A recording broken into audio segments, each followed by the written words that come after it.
Assalamualaikum warahmatullahi wabarakatuh.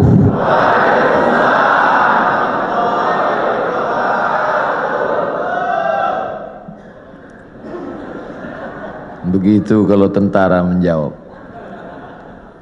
Alhamdulillah wassalatu wassalamu ala Rasulillah wa ala alihi wa sahbihi wa man da'a bi da'watihi wastanna bi sunnatihi ila yaumi liqa'i rabbih. Rabbi shrah li sadri wa yassir li amri wahlul 'uqdatam min lisani yafqahu qawli.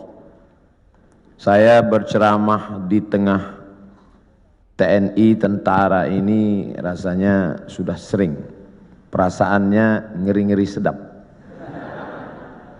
Jadi saya di kesempatan ini tak dapat disebut namanya satu persatu, ingin mengucapkan banyak terima kasih kepada TNI yang sudah memberikan kontribusi dalam bidang dakwah. Mereka tidak berceramah tapi memberikan jalan. Kata Nabi, man jahaza ghazian, siapa yang memberikan jalan untuk dakwah maka dia sama seperti orang yang berdakwah. Dan siapa yang paling mulia nanti di hadapan Allah belum tentu yang ceramah, boleh jadi kameramen. Karena mereka yang menshoot kemudian mengupload dan ditonton orang banyak. Oleh sebab itu siapa yang paling besar pahala jasanya di hadapan Allah? Mudah-mudahan kita semua nanti melihat amal kita di hadapan Allah, dan kita bersama di masjid ini, bersama di majelis duha ini, bersama di masjid Maulid Nabi Muhammad SAW, bersama pula kita nanti di surga Jannatul Firdaus. InsyaAllah. Ini yang sekarang terjadi krisis di tengah masyarakat kita, melupakan orang masa lalu. Siapa yang melupakan sejarah, maka dia sudah kehilangan pondasi, rapuh. Ini bangunan tegak berdiri karena ada pondasi. Abu Bakar Siddiq tidak mau naik ke atas mimbar di lantai 3. Mimbar Nabi itu lantainya 3, 1, 2, 3. Abu Bakar kalau khutbah di lantai 2 saja, di tangga nomor 2. Ketika ditanya kenapa tidak mau, karena yang tegak di tempat 3 ini Nabi Muhammad sallallahu alaihi wasallam. Ketika Abu Bakar meninggal, naik Umar. Umar tidak mau di lantai tangga nomor 2, dia tegak di nomor 1, di bawah. Ketika ditanya kenapa, karena yang layak di sini hanya Abu Bakar, yang di sini adalah Nabi. Mereka dulu begitu, orang sekarang enggak.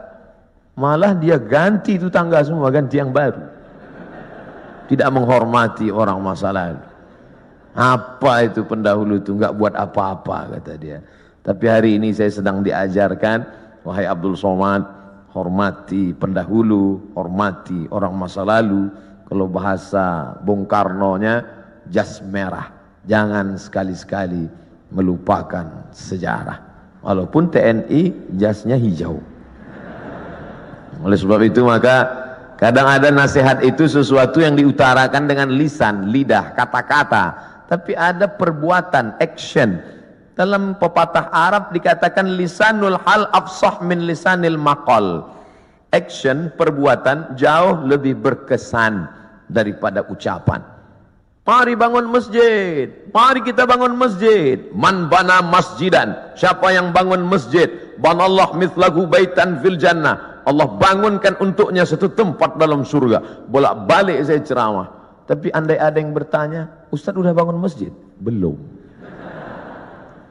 Tapi ada orang yang tidak pernah ngajak orang lain, tidak pernah ceramah, tapi real, nyata hari ini. Yang bisa bangun dengan uangnya, bangun dengan uang. Tidak bisa bangun dengan uangnya, bangun dengan uang orang lain. Tapi dengan kekuasaan yang ada di tangan kita. Mumpung tanda tangan masih berlaku, mumpung ada segenggam kekuasaan di ujung jari titipan Allah, pakai menolong agama Allah subhanahu wa ta'ala. Itu selalu ceramah saya ulang-ulang, dan hari ini saya melihatnya real, nyata. Mudah-mudahan ini menjadi inspirasi bagi seluruh orang-orang yang diberikan Allah amanah jabatan dan kekuasaan. Selama saya memimpin harus ada satu masjid yang baru, harus ada satu masjid renovasi. Kadang saya pergi ke salah satu kantor-kantor tempat ceramah, megah, besar, hebat, acara convention hall. Ketika nanya, Pak mohon izin mau sholat ke masjid, kecil, karpet pun bau kepinding. Masya Allah, tabarakallah. Man bana masjidan, siapa yang bangun masjid, banallah mithlahu baitan fil jannah. Orang Islam mesti kaya, karena syarat booking tempat di surga bangun masjid. Jadi yang nggak bangun masjid Pak Ustadz, yang nggak punya jabatan, yang nggak punya harta, ya siap-siaplah di emperan kaki lima. Jangan sedih, karena pintu kebaikan bukan cuma hanya bangun masjid, ada pintu yang lain. Man shalla isnatai asyarata raka'ah, siapa yang sholat 12 rakaat fil yaumi wal lailah, sehari semalam, bunya lahu bihinna baitun fil jannah, dibangunkan juga satu tempat di surga. Artinya apa? Yang bisa bangun masjid dengan materi, uang, kaya, kekuasaan, silakan. Yang nggak bisa, makmurkan masjid dengan solat sunat 12 rakaat. 2 rakaat sebelum subuh, 2 rakaat setelah zuhur, 4 rakaat sebelum zuhur, 2 rakaat setelah maghrib, 2 rakaat setelah isya.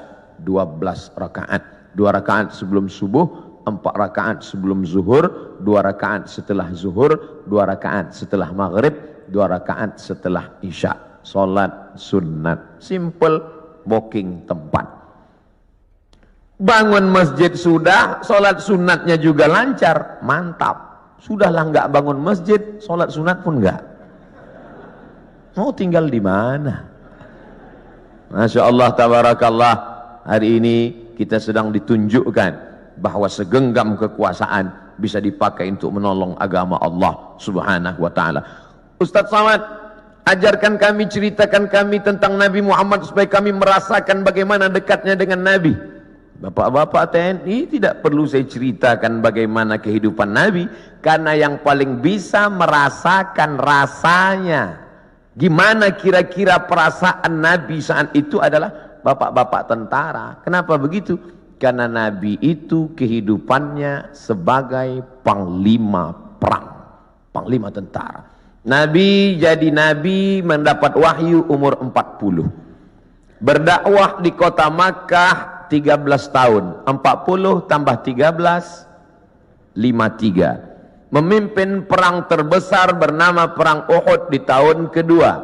40 tambah 13, 53. Tambah 2, 55. Nabi di usia 55 tahun, perang Badar, naik kuda dari Madinah ke Badar, lokasi perang 150 km, naik kuda.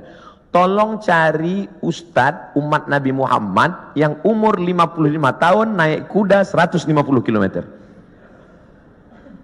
Yang bisa melakukan itu hanya tentara, yang bisa merasakan sport, yang bisa merasakan naik kuda. 1 jam naik kuda sama dengan 1000 kali push up. Jadi kalau 150 km ditempuh Nabi usia 55, berarti 3000 kali push up. Siapa yang bisa melakukan itu? Saya nggak bisa. Saya ceramahnya aja mungkin bisa ikut Nabi, khutbahnya mungkin, tapi untuk melakukan seperti yang dilakukan Nabi Muhammad SAW, orang yang amat sangat sehat. Nabi umur 55 tahun memimpin perang 150 km, naik kuda 3000 kali push up. Menurut ilmu